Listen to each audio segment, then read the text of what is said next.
with Harry Reasoner substituting for Walter Cronkite, and David Culhane in Hawthorne, South Vietnam, Roger Mudd in Washington, Ike Pappas in Chicago, Morton Dean in Kennebunk Beach, Maine, George Herman in Washington, John Flynn in Pasadena, and Jim Cox in Cleveland. Good evening. Part of the Soviet bloc military force that invaded Czechoslovakia 2 weeks ago is reported to have withdrawn from the country. Informants said this includes 2 East German divisions and a number of Hungarian units.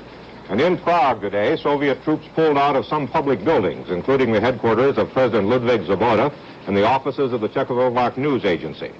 This was taken as an indication that Soviet officials are satisfied with the way Prague's liberal leadership is yielding to their demands for a return to more orthodox communism. There were reports tonight that Deputy Premier Otasik, who shaped some of Czechoslovakia's reform programs, has been relieved of his post. He has been under attack by the Soviet press. Regarding the East German troops, the New York Times reports that they actually left Czechoslovakia 3 days after the invasion. According to the Times, there was an uncomfortable feeling about the East Germans being there. Among other reasons, their presence on Czechoslovak soil could be interpreted as a violation of the 1945 Potsdam Agreement, which prohibited German rearmament. In Vietnam today, Viet Cong guerrillas killed 20 civilians, wounded 50, and destroyed almost 100 homes in an attack on a town 20 miles from Saigon. In Saigon itself, a terrorist grenade exploded outside a building used by the U.S. aid mission. 6 South Vietnamese were wounded. Ground action during the day was reported light and scattered. The most significant engagement in the past few days took place near a U.S. Special Forces camp in the Central Lowlands. It came after enemy troops overran a government outpost in the area over the weekend. We have a report from CBS News correspondent David Culhane. These special forces know that they will have no peace until Outpost 4 is retaken. One unit moves up the hill and drops a violet smoke bomb to designate their point of contact with the enemy at the top. With the enemy positions marked, Allied planes roar over the hill and send napalm flaming along through the enemy bunkers.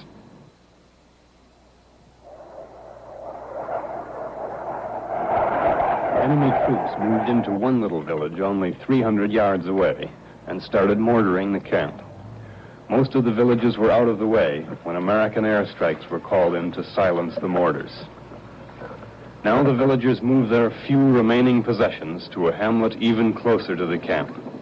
Pigs and chickens and whatever is left where their houses used to be. These special forces know they will have to work hard later on to regain the full confidence of these villagers. But even with the air attacks, it is still to Hatan that these mountain people turn for security. Intelligence indicates that this is to be the night of the attack on the base camp, so the Special Forces want to take Outpost 4 by nightfall. But the Special Forces unit still can't dislodge the enemy after 3 tries, so a mobile strike force is sent up to assist in the assault. CBS stringer cameraman Sean Flynn was slightly wounded by shrapnel at the crest, and CBS cameraman Mike Marriott and soundman Mai Van Dyck were repeatedly forced to the ground by enemy fire. The Special Forces have retaken the hill, but now once again they must start defending it against enemy action. I'm going to throw a smoke right below me, and everything below this smoke is enemy, I say, and everything below the smoke is enemy. Just have to work over the whole hillside below me. How copy? Was that Craig?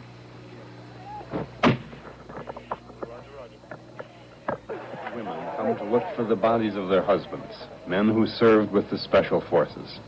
Some of them were on the hill when the enemy overran it, and their bodies are found, hands tied behind them, shot to death. Some people say the enemy is not planning another major offensive in South Vietnam. These Special Forces, whose camps block important infiltration routes from the west, will believe that when the North Vietnamese army stops trying to blast them into oblivion. David Culhane, CBS News, at the Hatan Special Forces camp in South Vietnam. For the first time, the Nigerian government has approved an emergency Red Cross airlift of food and medicine to the tens of thousands of starving Biafrans.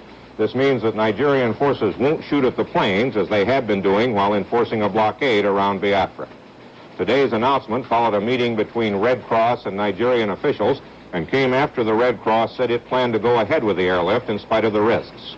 Permission for the flights was granted for only 10 days, but the Red Cross hopes to have land and water routes open by the end of that time.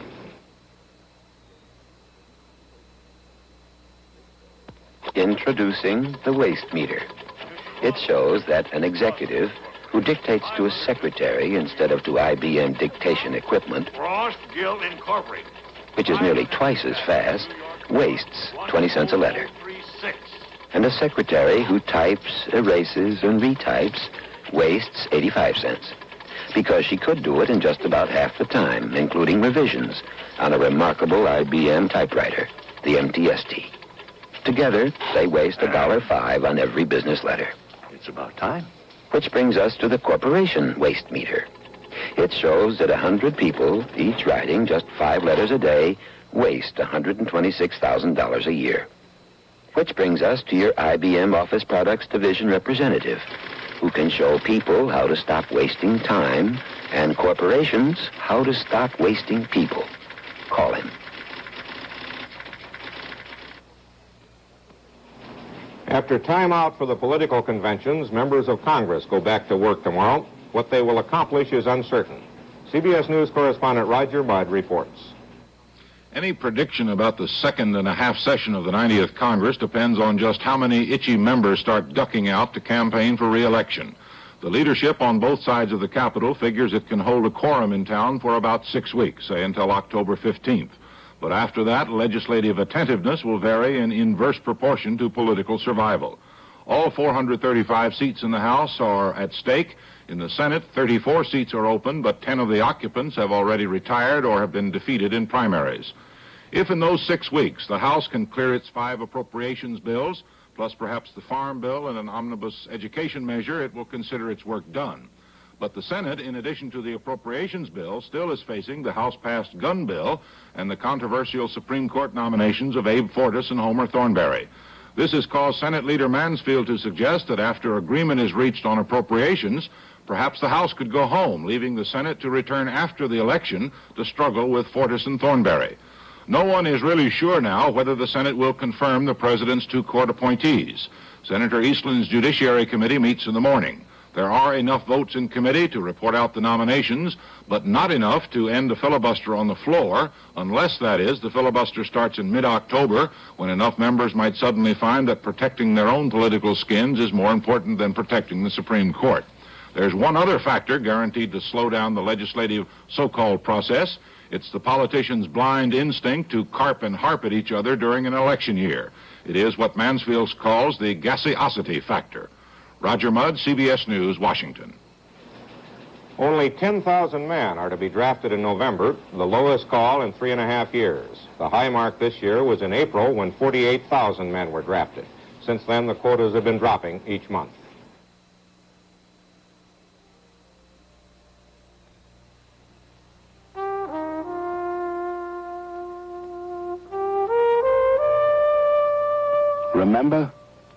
Remember when smoking a reduced tar and nicotine cigarette made you feel all alone in the world? Well, not today. Things have changed. You're not alone anymore. Today, more and more people smoke true filter cigarettes because true satisfies. Satisfies with good taste and reduced tar and nicotine. True filter cigarettes with the air filtration system, the good feel of a built-in mouthpiece, the good taste, and reduced tar and nicotine, with or without menthol. Shouldn't your brand be true? Richard Nixon today named Governor John Volpe of Massachusetts to head a special committee on nationalities. Its job is to win votes from those who were born abroad, particularly Europeans. Nixon will also create 2 other special committees, one to appeal to Negro voters, the other to Mexican Americans. Senator Edmund Muskie, the Democratic nominee for vice president, was in Kennebunk Beach, Maine today, and newsmen had a chance to get acquainted with his family. CBS News correspondent Morton Dean reports. Family Day at the Muskie place in Maine. The candidate at home to say hello to those of his 5 children he hadn't seen since Chicago, and goodbye to those he won't see often till November. Also introduced to newsmen was a summertime guest. And this is Gregory Singleton, who came up from Washington. When did you come up, Gregory? July 5th. July 5th. He came up for 2 weeks and liked it so much that he decided to stay. Do you like it? Yeah. Now, why do you like it? Because. Do you like having your pictures taken? Yes! No. Yes! No. Yeah, being in the newspaper and everything. How about the issue of Vietnam? Have you argued about that at all? To a small degree. We have a son who's 19, and I get a little excited about it. How about you? Would you like to see the bombing stop now? It would get the peristalks going? Well, not at the expense of somebody else's sons. What do you mean? Well, I certainly wouldn't want the bombing stopped if it was going to endanger any of the troops. At a formal news conference, Muskie was philosophical as he answered one of several questions on how he would handle the problem of civil rights and white backlash. In a way, it's almost a preacher's chore more than it is a politician's. But a politician in America has to be many things. He's more than a legislator. He's more than the administrator of public agencies. He also ought always to be an educator. He ought always to try to be a healer as between different groups in his constituency. I say these things realizing that saying them may appear to make me seem presumptuous. But it isn't presumption on my part. I think that this is the nature of the democratic process in our society, that those who seek to lead, seek to unite and open up communication, create areas of understanding, knock down barriers. That's part of the job. The vice presidential nominee will spend the remainder of this week organizing his campaign. He'll make trips to Washington, D.C. and Hubert Humphreys, Minnesota, and will take out on the campaign trail beginning this coming Sunday. Morton Dean, CBS News, Kennebunk Beach, Maine. Governor John McKeithen of Louisiana pledged his support to Vice President Humphrey early in the campaign for the Democratic presidential nomination. But today, in a Baton Rouge news conference filmed by WWL-TV, McKeithen said he's had a change of heart about Humphrey. Despite the high personal regard in which I hold him, I cannot in good conscience support his bid for the presidency. Philosophically, the vice president and I still remain acres apart. And I might add that I personally advised him of my position prior to his nomination. I could go into many of these philosophic differences here, but for the sake of time, I shall give only one.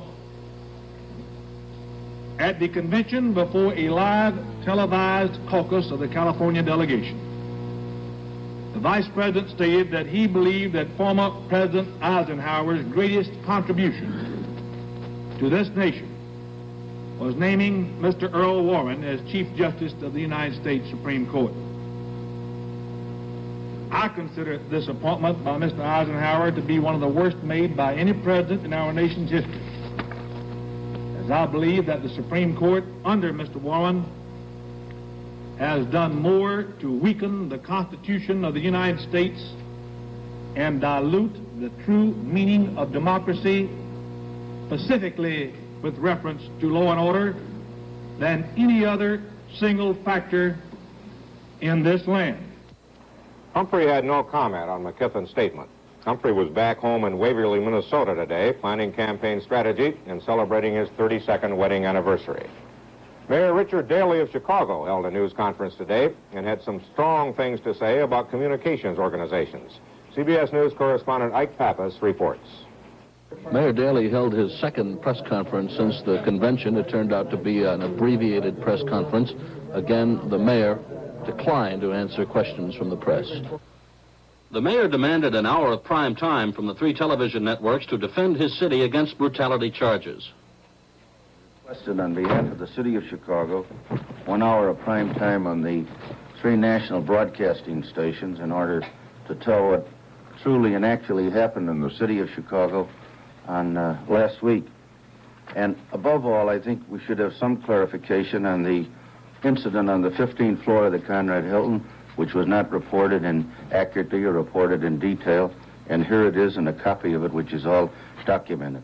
I've also asked the Superintendent of Police, the Fire Commissioner, the Commissioner of Health, and the Corporation Counsel, as well as the Department of Investigation, for a full report on all the details and everything that happened in Chicago during the last week, and which was unfortunately inaccurately reported on many of the mediums of communication throughout the country and the world. Mr. Mayor. Gentlemen. What about Vice President Humphrey's suggestion? I'll answer any questions. I'll answer all these questions when I have the comprehensive report ready. Chicago and the nation would hear the results of the mayor's investigation in a few days, it was promised. One of the reasons for the speed, to preserve Chicago's image as a convention capital. Already some groups have canceled plans to meet in this city. One of them, the American Psychological Association.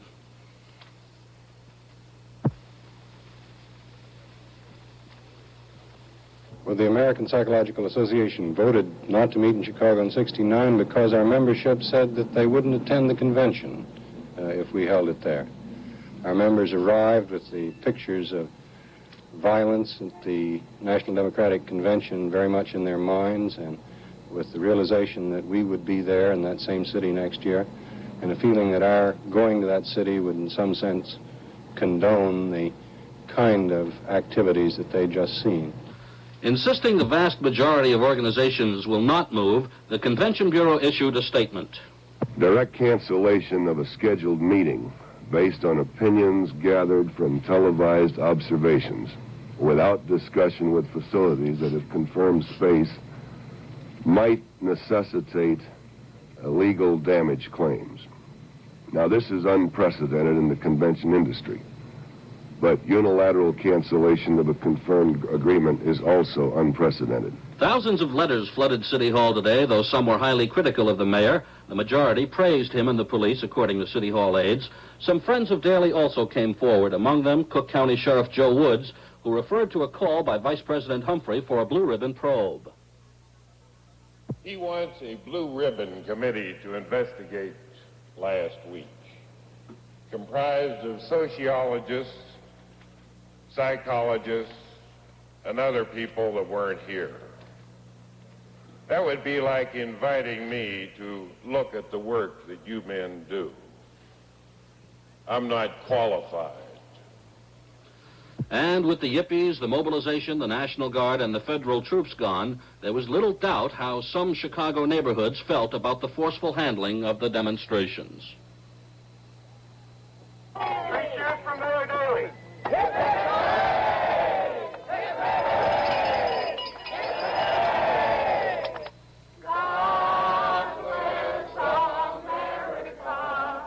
Ike Pappas, CBS News, Chicago. Stand beside her and guide her through the night with the light come. No formal request from Mayor Daley for broadcast time has yet been received by CBS. Senator Eugene McCarthy said once again today that he will not be a fourth-party candidate, and he asked that his name be withdrawn as such a candidate in Iowa. To leave it in, McCarthy said, would little affect the outcome of the national election and might prejudice the election of Governor Harold Hughes to the U.S. Senate.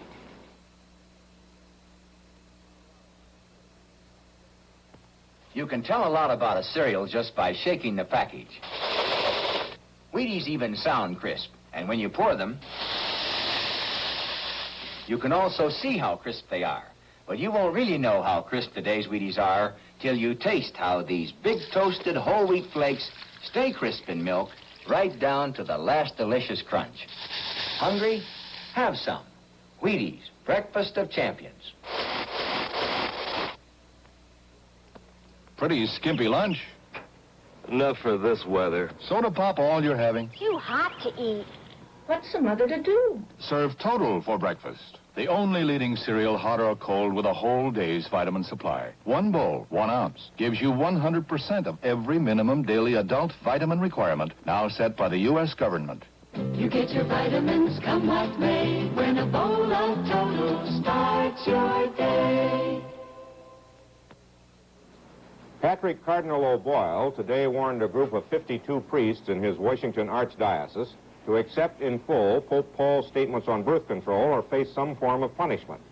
One of the priests was suspended after he and the others signed a statement saying that in some instances the decision on birth control should be a matter of conscience. George Herman reports. Cardinal O'Boyle took a firm stand against artificial birth control and in favor of church discipline. He defended the papal encyclical point by point and emphasized its permanence and authority. I am convinced that those who imagine the Catholic Church will ever reverse herself in this matter are mistaken. Pope Paul is not just one more theologian. Let's get that straight. He is the supreme teacher in the church, and his teaching has to be accepted as binding by every Catholic. That includes Catholic theologians of every viewpoint. I don't care what their reputation is or anything else. In the backyard of his ghetto parish church, Father O'Donoghue and spokesman for 51 fellow priests were unmoved by the Cardinal's arguments. Father O'Donoghue repeated his defense of individual conscience in birth control matters. As you remember that Gallup poll that indicated that 80% of Catholics in their 20s believe that birth control is morally permissible under certain circumstances. And as you further know, 1/2 of the population in the United States is under 29. And I think that our American hierarchy knows this, but that the few bishops that have spoken out and have stated the case are generally European bishops. I expect very shortly American bishops will begin to say what bishops around the world and cardinals around the world are saying now. Cardinal O'Boyle has given the remaining 51 priests 11 more days to yield. Then he'll deal with their cases individually. It's up to them now, he says. He has done more than enough talking. Great word today in the church world, let me say, including everybody, Protestant, Catholic, and probably Jewish people. We don't talk about conversation anymore, we talk about dialogue. And you dialogue, and you dialogue, and you dialogue. But there's got to be a conclusion. That's the point I'm making. I've dialogued so much that I don't think I can even spell the word anymore. Prices were generally higher on the New York Stock Exchange today. Volume was 8,600,000 shares. The exchange index gained 19 cents.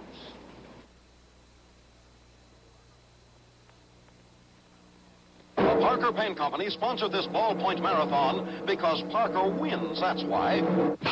They're off. Each poor contestant draws a line with a different make of ballpoint pen to show how they all came out in a real laboratory test. Let's see how far they all go. Parker's the man in red. Well, fans, here's our first loser, 6,500 feet. Nice try for 19 cents. Uh-oh. The end of the line for the 450 entry, 7,200 feet. Out goes the dollar number at 8,600 feet. That's it for the $1.95 contender at 16,000 feet. Now, guess who's out there keeping the ball rolling all alone? Parker, 25,000, 28,000 feet. The $1.98 Parker Jotter wins by more than a mile, more than 2 miles. If you don't get the Jotter, you don't get the point. Students from MIT and Caltech set out last week cross-country from opposite coasts on what was billed as the Great Electric Car Race. Caltech's entry is still on the road, while MIT's car finished up in California yesterday. But it's still not known which car will be declared the winner. John Flynn reports from Pasadena. The scene was less than triumphant. The white converted Corvair had to be towed the last 90 miles and across the finish line. The judge forgot the checkered flag. Bring it back. We have to use this flag to make it official. Then they had to do it again for the photographers. A cross-country trip had taken 8 days.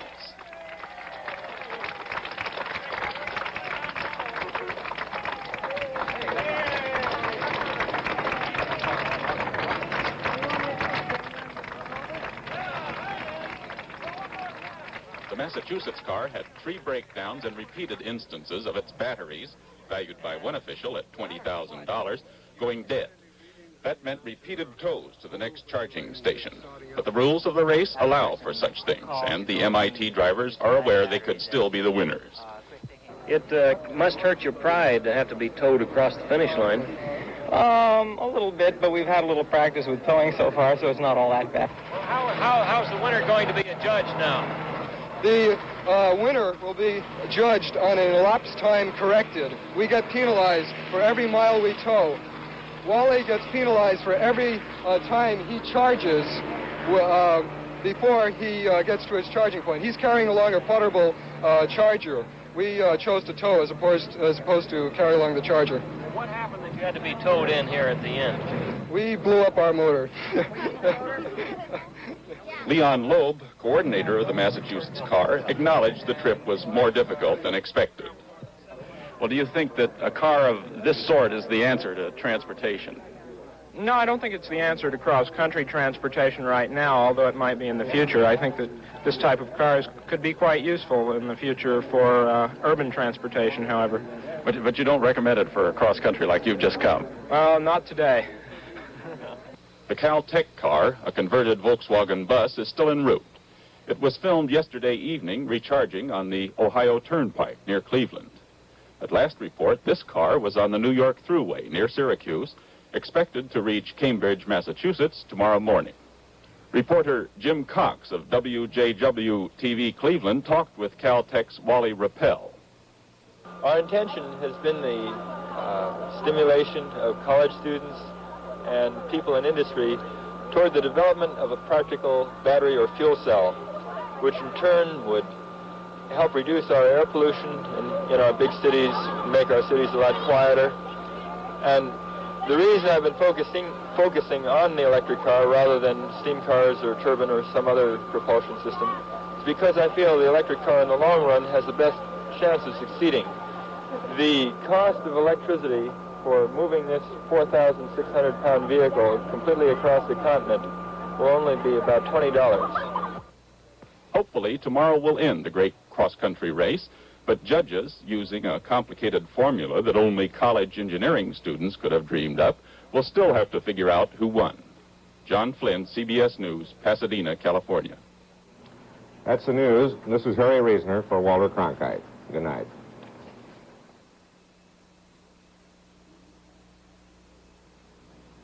When you have acid indigestion, every second counts. So count on instant-acting Phillips tablets. Phillips tablets go to work in seconds. With one of the fastest stomach settlers ever discovered, each small Phillips tablet neutralizes more excess stomach acid than the leading antacid tablet that comes in a roll. So for fast relief from acid-upset stomach, when every second counts, count on instant-acting Phillips tablets. How many pain relievers do you know of that give you a second dose of pain reliever during the night while you sleep? Measurin does, the first pain reliever with a built-in second dose. Measurin contains a double dose of aspirin in timed release form, so you take it once every 8 hours instead of every 4. Gives maximum nighttime pain relief. Helps you wake without stiffness. That's timed release Measurin, the convenient pain reliever with a built-in second dose for a long-lasting pain relief. Direct from our newsroom in New York, this has been the CBS Evening News with Harry Reasoner substituting for Walter Cronkite.